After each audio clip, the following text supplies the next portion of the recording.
This is episode 43 of the Women in Depth podcast. The information found in this podcast is not a substitute for help from a licensed mental health professional.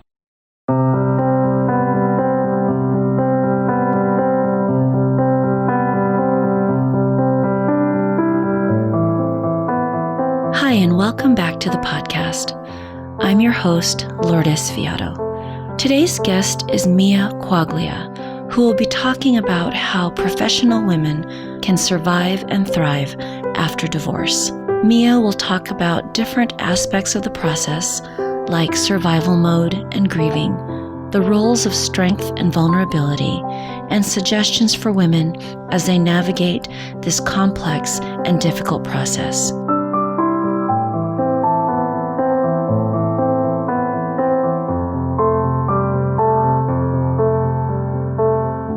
Mia Quaglia is the founder of Counseling Merced, a private practice in Merced, California. She is the first person in her family to graduate from college, which was a challenge she overcame. Mia navigated her way to become a licensed clinical social worker and certified life coach after graduating from California State University, Stanislaus, with a master's in social work. 3 weeks after graduation, Mia began working at Merced College as a sociology and human services professor. In addition to teaching, Mia worked as an academic counselor, helping students with their career and academic choices for 12 years. Mia's newest endeavor is creating Divorce and Thrive. It's an online company that provides coaching, information, and support to professional women that are going through divorce or who have recently divorced. Hi, Mia, and welcome to the podcast. Hi, Lourdes. Thank you so much for having me. Oh, thank you for being here. I am so grateful for your time and your wisdom and insights. I know that this is a topic that many women can relate to and many women struggle with. To begin, Mia, can you share a little bit more about what drew you to work in this area of professional women and the experience of divorce? Absolutely. So I am that woman. I am a professional woman by definition, and I also was married for 25 years. I was in a relationship with my husband for 27 years, and it ended in divorce.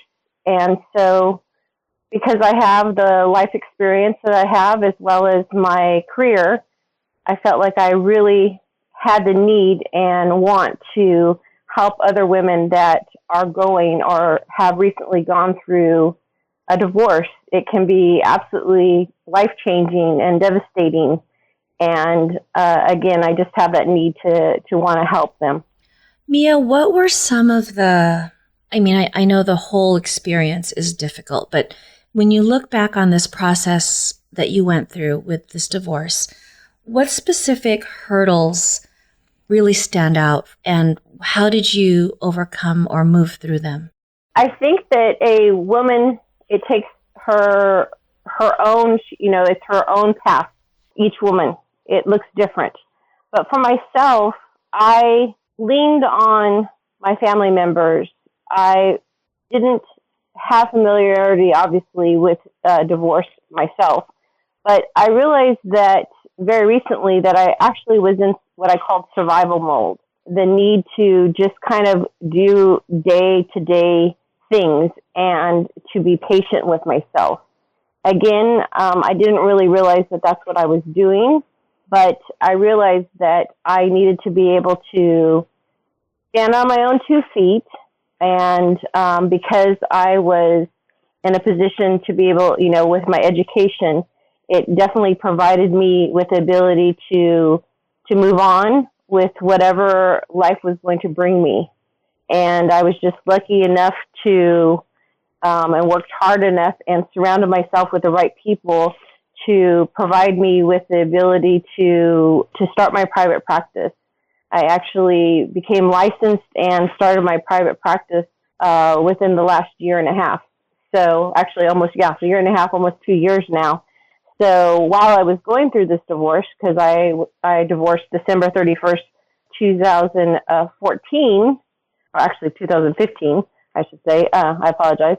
It's been amazing being able to do that. So I would just say surround yourself with positivity and being patient with yourself. So it was interesting that as your marriage was ending, you were birthing this private practice, this new aspect of who you are. Yeah, I never really realized I was going to do private practice. I think it was kind of in the thought process, but my biggest thing was actually passing my board exam. Interesting enough, because we are in situations where we can have the pressure from others around us, the need to succeed. That was my situation. And I had taken my board exam 2 times prior and actually not passed by 1 point. Wow. Wow. Oh my goodness. I was in the one club, is what I call it. There's several people. And after I went through, actually signed my marital settlement agreement, I had passed my board exam and didn't even study. It was just the extra, the extra pressure was gone. And, you really don't realize that until you're outside of that. It was like, wow, pretty okay. So is it possible that this whole divorce experience, as you were going through it, actually gave you a lot of strength and drive and, the motivation to actually push forward with passing your board exam and then starting your private practice? Like it almost helped you in a way? Yeah, in a strange way when you think about it. I think I became more driven. I was very well taken care of. I kind of went from my father's home to my husband, and it was very kind of old-fashioned. I wasn't one I did not pay the bills. I didn't even know how much I made. I went to buy my car after I divorced, and I had to realize, I had to look up on the application, like how much I actually made. I didn't even know that. So there was so many things that I guess I would say the word would be empowered. I became empowered, having my checkbook, knowing how much I need to be responsible for. And it was almost a positive versus a negative in so many ways when I think about it. Obviously, when you're going through it, it's really hard for you to process it that way.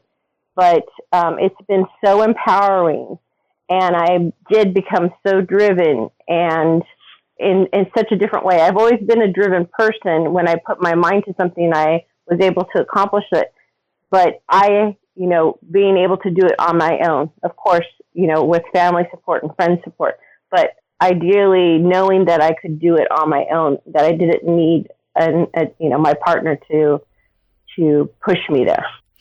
And did that empowerment and this realization that you could stand on your own, did that play a role in your healing process from the divorce? Did that help with, the grieving process, or can you walk me through that? Absolutely. I would say that I didn't grieve. I think for a while, my need to be strong, my need to be able to stand on my own 2 feet, my need to know that nothing was going to take me down. Kind of like, I am woman, hear me roar was right. Kind of the idea for what. Right, yeah. That was like the thing that drove me the most.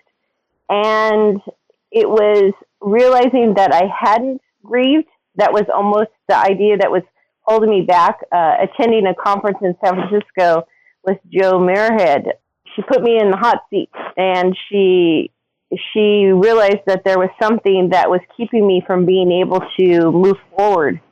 And it was the fact that I had never grieved my divorce. I gave myself 2 days, and it was kind of like, okay, you don't have time to feel sorry for yourself, and you think about it, and it's kind of funny when you think, okay, 27 years and you're going to take 2 days. Yeah. I mean, really? Come on, Mia. But when you're actually in it, I think you think if you stop that you might have to deal with it and that you might not be able to put yourself back together. So honestly, I don't know. I knew that failing wasn't an option, and so I just needed to do what I needed to do. So it sounds like, this process of taking these steps to create your own life, to pass your exams so you could have a way of supporting yourself in a meaningful way. All of these things helped you to build like a strong container. And within that container, you were then able to grieve. It's almost like you had to build up a place to support the grieving, if that makes sense. Yeah, I had to get rid of the fear. I guess, you know what I mean? It was, I had to build a new foundation to be able to see. I think that knowing that I now, I started out with 3 jobs and then I went to 2 and now I only work at my private practice. And of course, with my new endeavor of Divorce and Thrive. And that's huge for so many different ways. I come from a very conservative family.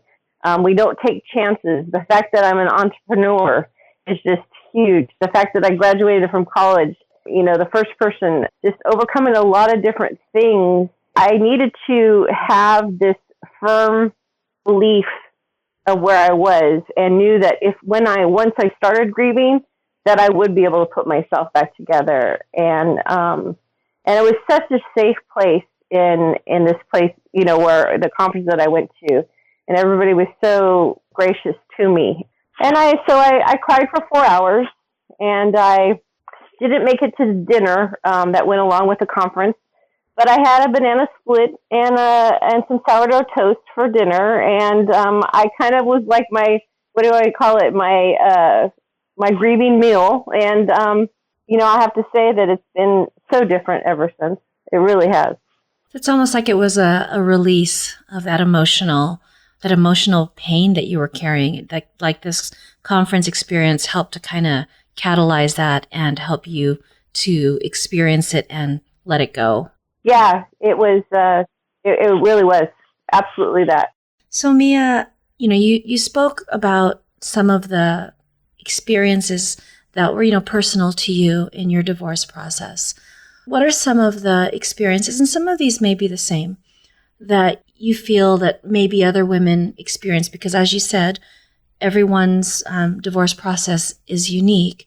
But in your work with women, well, I guess, what are the commonalities that maybe you see women sharing in this experience? I think it's the shock. First, it's the, oh my goodness, am I going to be able to do this? And again, everybody comes from a different foundation.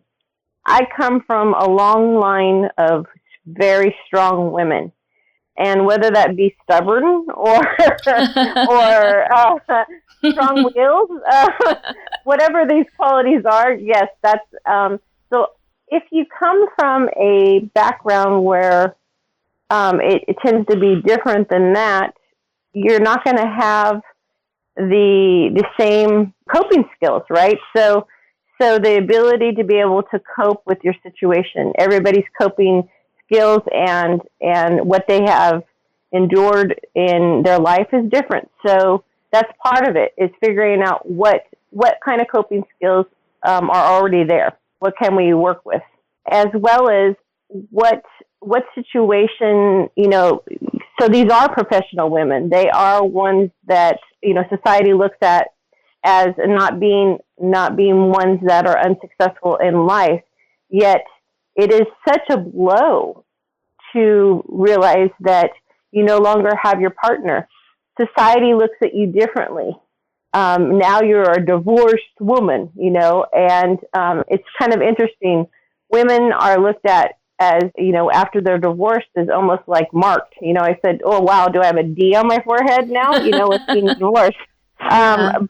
But yet men seem to prosper from it, whereas women, they are much more judged. So it's just having an understanding that everybody's story, everybody's places that they have been is just different.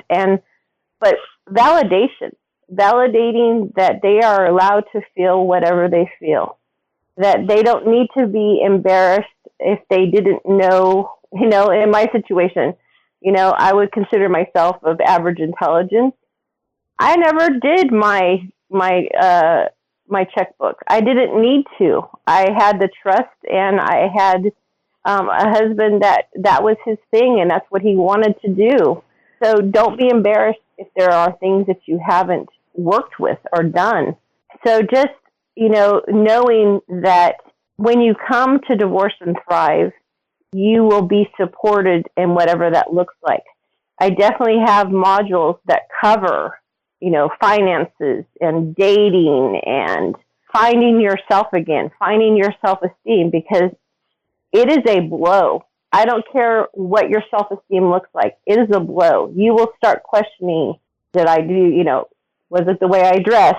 Did I wear my hair wrong? Is there going to be somebody else in my life? Do I even want somebody else in my life? All these different questions. And I, again, have all these different modules to go through, but it'll also be in a group setting so that you will be able to talk with other women that are going through it also. And, statistics tell us that we heal when we feel alike, when we feel the bonding, and there's nothing like that. So that's the thing about this. Yeah, I can definitely tell just from the things that you mentioned that, this is a deep, complex process that takes time, and there are a lot of layers to it. Just some of the things you mentioned, about can I do this? Can I handle this? And then the self-doubt and the self-blame, was it me? Did I do something wrong? And then struggling with society, family, the idea of, will I find someone else? There are so many pieces that make this a really difficult process for women. So I think, what I'm taking from what you're saying, Mia, is that for women to just really be, what I take from this is that it's important for women to understand that this is something that is big. It's huge, bigger than you may realize. It's going to hit you in many ways. And it makes sense that you're going to struggle and need support. This is a lot to be given, or this is a lot to have to deal with. Yeah, again, like I said, I come from a long line of very strong and strong-minded women. And I, again, thought that, oh yeah, my 2 days, I got this, right? No, I'm here to tell you that you can have education, you can have the strong will, you can have all the skills that you think that you need to have, and you will still struggle. You will still stumble. But I'm also here to tell you that you can get past it. Yeah. And I'm here to support it. And I think too that, what you're saying helps women to realize that you're strong and this is a lot to deal with. So it's okay if maybe you're overwhelmed. It's okay if you feel weak, if you feel vulnerable. That's part of the experience. It doesn't mean that because you are overwhelmed that you're not strong. It's not this or that. It's this and that. Absolutely. Absolutely. Again, it's being professional. I think there's a certain standard that people feel of you. People look to you. And being a therapist, being a coach, people look to you like, oh, is she going to fall apart? Is she going to be able to handle it? After a while, you kind of just go, wait, I'm not a therapist. I'm not a coach. I'm a human being. And I do need to heal, because if I don't start healing, or I don't start dealing with my backpack, this is what I call my backpack, this idea that the stuff that we carry around and we don't deal with. If I don't do that, how am I going to move on with life? I want to have a quality of life. I don't know what that's going to look like in the future, but everybody deserves that. And that's part of that idea of, yes, vulnerability is harder than heck, but it's such a healing thing to do. Brene Brown's idea of being able to put yourself out there, for healing is just, it's amazing. Yeah. And I think that just, with what you're saying, it just normalizes, for women that, you're going to struggle, and it gives them permission to be, like you said, to be human, to step out of the role of entrepreneur, therapist, businesswoman, whatever your role is. And it gives you space to be hurt, to feel like things have fallen apart, to not feel strong. And that is part of this healing process. And I think, one of the things that's difficult with this, Mia, and, let me know your thoughts on this, is that when you are a woman who is strong, who is used to working towards a goal and achieving it, the idea of not having a handle on things, not knowing what to do, of things falling apart is really scary. Because like you said, can I pull myself back if I allow myself to fall apart? It reminds me of another guest on the podcast, Dr. Kara Barker. And she talked about, when women are dealing with some kind of grief or pain, there's this abyss, and they're afraid that if I allow myself to feel, I might not come back. I may not be able to put myself together again. And so, for me, what I am taking from what you're saying is just letting women know that feeling the pain, being vulnerable is going to be your path, actually, to healing, to getting through this and thriving. Absolutely. I think I'm a better woman now. Am I glad that I went through the experience? No, I think I could have been okay without it. But I in hindsight now, I think I'm better. I think it's made me a better person in the fact that, yes, I was self-sufficient, but now I look at it and I'm like so much happier. The fact that I know how to, I run a corporation now. I have another business. I am who I am. And if I would have never gone through the divorce, I don't know if I would have had my corporation. I don't know if I would have had my independence. I think I probably would have been okay with not taking a chance to be an entrepreneur. And I would have missed out on so many things, just thinking about it. It's just, I'm meeting so many people. And so I'm so much of a better person now. I think being a coach and a therapist, having those life experiences, there's nothing like it. That doesn't mean that we can't do good work without it, but I do think that it will make you different and better in some ways when you actually experience it. As you're speaking, I was reminded of a quote by Carl Jung, which says something like, "There's no growth in consciousness without suffering." Meaning basically that when you're suffering, you're growing. It doesn't feel good, but, in some way, whenever you're going through something difficult, you're growing yourself in some way. Yeah, I was teaching a class, as you said in my intro, I was a professor for several years, and I was teaching a marriage and family class, which is kind of, irony and all that, right? Right. And I'm going through a divorce, and finally I had to start telling my students, because you could start seeing it on my face. It just, I was changing. I wasn't involved. It just, I was changing. And so one of my students was like, after they got done with the shock of it all, they were just like, one raised their hand, and she was a mature student, and she says, Miss Q, do you think that maybe you're going through this divorce thing because maybe you're supposed to be able to teach other people about this, or do you think that there's like something more behind this? And I just looked at her and I was like, wow, like that's huge. And can I get back to you on break on that? Because I'm pretty like blown out of the water thinking, no, I don't think I'm going to learn anything from this. This is still too new, right? Yeah. And now I couldn't think of, I think of that student all the time thinking, wow, she was wise. She was wise in knowing that, yes, this was what I was supposed to do. This why is, my, one of the things that, or the meanings of why my divorce happened, is because I could help.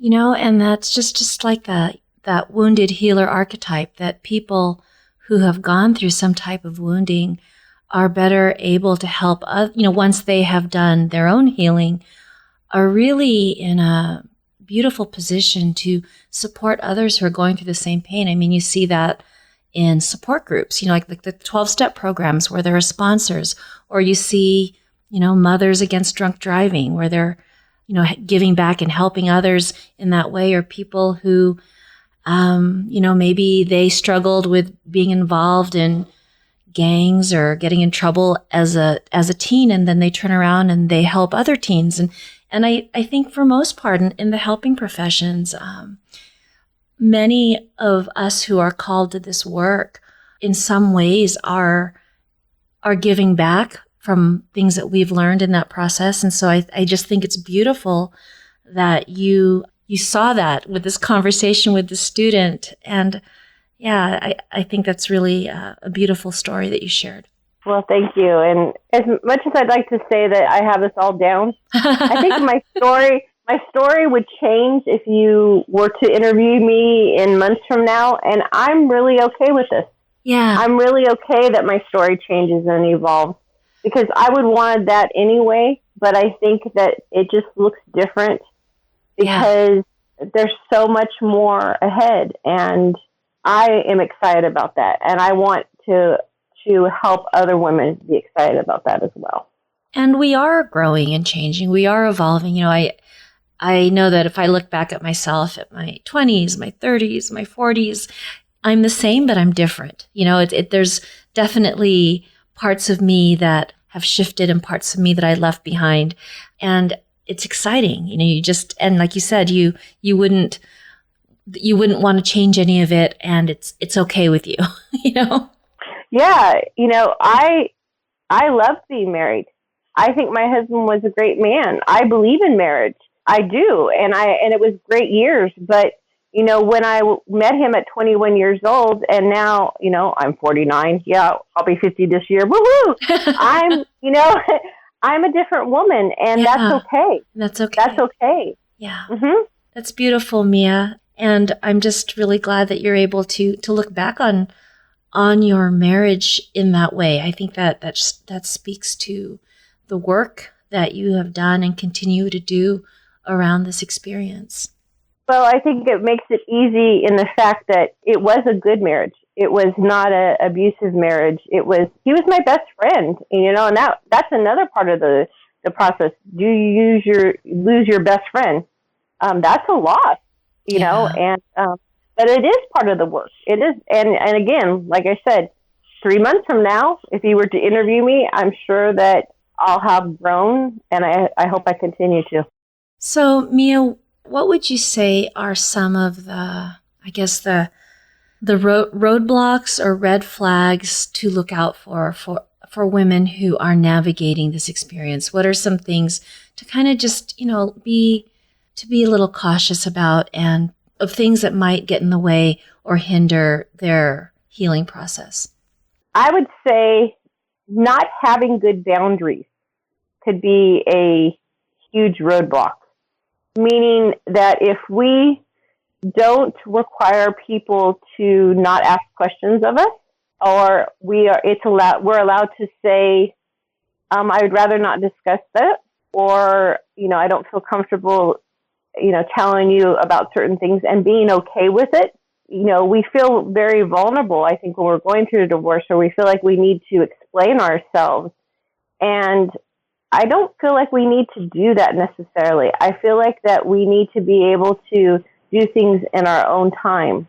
And so having really good boundaries, not comparing ourselves to others, not saying, well, so-and-so was able to, do things, not comparing yourself to anyone. Just because I'm here talking about it, you're not going to say, well, Mia did it in this amount of time, or this is what Mia's story is. Well, it is my story, but that doesn't mean you need to do it in that way. If you feel yourself going underwater, meaning that you feel like you're not able to function, or if you feel like your brain is going out of control, meaning that you have looping thoughts, or you feel like your heart's beating too quickly, it's okay to ask for help, whether that be telling a friend that you need to go to the doctor, or taking yourself to the doctor and being vulnerable enough to say, I need some help. I don't know what that looks like exactly, but I'm feeling like I need to feel different than what I feel right now. So it's just the idea of not comparing, taking care of yourself, being patient, not rushing into making decisions too quickly, because we need to be able to think things out. And we will not think like we normally do. We will think slower. It will take us more energy to do things. You will find yourself napping more. You will find yourself maybe not having as much energy. Be patient. It will come back. That's really helpful, Mia. A lot of the, things to kind of be aware of, to look out for, some do's and don'ts. I think that that's going to be really helpful for our listeners. And I was wondering, Mia, would you be able to share what thriving can look like? What does that mean? I know you've said or emphasized the uniqueness of everyone's experience, but I was wondering if you could describe what are some of the ways it can look to give them an example of what thriving can look like. Because like you said, for some, they might think, well, does thriving mean that I need to get back to school, or I need to be working and supporting myself? I guess, what's the definition of thriving, and how will a woman feel? What would she be doing? What would she be thinking? That could be a sign to her that, you know what, I'm getting back on my feet. This is thriving. I think when you have started to come out of survival mode, again, survival mode is that idea where you're no longer dog paddling through life, where you've actually surfaced, you're breathing again, you are smiling, you find your smile, you find your laugh, and it's real. Like, that's thriving. When you are able to appreciate the small things, this idea of baby steps, it's thriving for some people. And I really am appreciative of the fact that the baby steps do count, and they can be looked at as thriving. I don't think you have to make a certain amount of money to thrive. That's like saying, what is success? I don't know what success is. I've had great places in my life. Things have happened, but I don't know that I'm necessarily successful. So thriving is making those steps forward. That's what I would say the definition is. Making steps forward in the right direction, so where you feel positive, where you can feel positive about yourself, where you feel like you're questioning yourself less about the things that you're doing. And Mia, for those who have a loved one, a friend, a family member, or maybe you're an adult or teenage child who has a parent going through this, do you have any suggestions on how to support a woman in your life who is going through a divorce process? Do's and don'ts. Sure. Well, I would say that if there was a teen that was going through it, that chances are they might be going through it also, meaning that it could be their parent, right? Right. So seeking some help, someone to talk to, whether it be a teacher, a counselor at school, a therapist, being open with the idea of it being okay, that you don't necessarily have to be strong for your parents, for your mom, that it's okay for you to need to reach out also. Sometimes children feel like that they can see mom going through a hard time, so they need to not feel themselves. They're allowed to feel, and they're allowed to grieve also, because it's a loss for them also. When we have loved ones that are around us that are going through divorce, when we care about somebody, regardless of whether they're a friend or a family member, we will hurt also. We will hurt. We will take on their pain. And I think it's important for us to, yes, hurt for them, but also be there for them.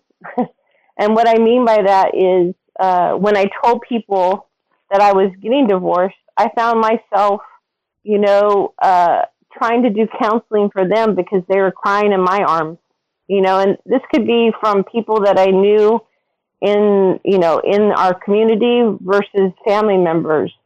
And I understand that they are allowed to feel, but those people need to be kind of at arm's length, and they need to seek their own help. We don't necessarily need to be the helpers for them. So, yes, you're allowed to feel what you're feeling as a friend or as a family member, but don't put it on the person that is going through that. Please seek your own help. Mia, and if there is a woman right now who is listening and she is struggling with this experience, what are your words of wisdom for her? You're not alone. You're not alone. And if you keep putting one foot in front of the other, tomorrow will look better. And that there are people and places that you can go to get help. Mia, thank you so much for sharing your story, your insights from this experience. I feel like this is so important for women because so many women will have or have had this experience. So thank you again for your time. And could you share with our audience what's the best way to learn more about you, get in touch with you, and also any services that you offer that they can also look into? Absolutely. So again, my new endeavor is Divorce and Thrive. I have a wonderful new website. It's divorceandthrive.com. And you can reach me by email at mia@divorceandthrive.com. On the website, you will see that I have, again, an option to work in a group setting, going through modules that will help you go through what I have found to be the most important. It's an 8 weeks program, and you will see that what you will go through to be able to help you with what you might be enduring right now. And you will also have group time with your peers, as well as one-on-one time with me. I also, for those of you that don't feel necessarily comfortable in a group setting, even though I highly, highly encourage that, there is the option of working one-on-one with me. And how you would do that again is on my page. You can contact me, you can message me, you could email me, you can call me, and I would be glad to help you. I want to hear from you to find out if you feel like this would be a great fit. And I would like just, to look forward and having the opportunity to talk to any women that are going through this. Because again, the professional woman is looked at as someone that should be able to conquer anything because they have done what they have done. And Divorce and Thrive is just an added thing to be able to help you. Mia, thank you so much again. And I am so excited to share this conversation with the world and to be able to provide access to women to the supports that you've created. So thank you. And Lourdes, I want to thank you for having such a wonderful podcast. It's so enjoyable every week to listen to everything that you provide the listeners, and such wonderful guests. And so thank you for having the opportunity to be on your podcast. Oh, thank you, Mia. Take care and have a wonderful rest of your day. You also.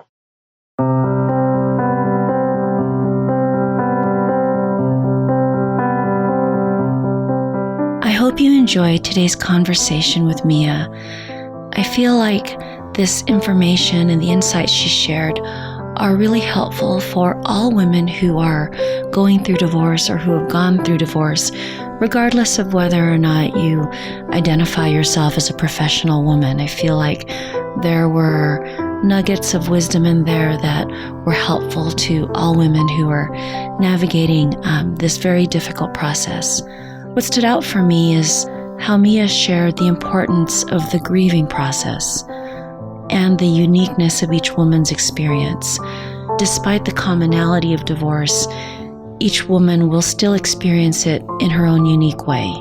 And with that, I loved how Mia stressed the importance of giving yourself permission to be where you are in your experience, to feel what you're feeling, and to do things on your own timeline and in your own way.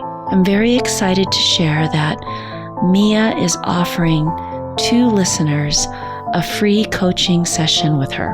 So the first 2 women that email Mia at mia@divorceandthrive.com and provide her with an email address, phone number, and the words, "I want to thrive Mia," will win a free coaching session with Mia. So again, that is an offer, an opportunity for the first 2 women who respond to this offer. For show notes to today's episode and to links to the resources mentioned, including the offer that Mia is giving away to 2 lucky listeners, please visit www.lourdesviado.com/women-in-depth. And if you enjoy the podcast, please go to iTunes and subscribe and leave a review. Again, thank you so much for listening, and see you next time.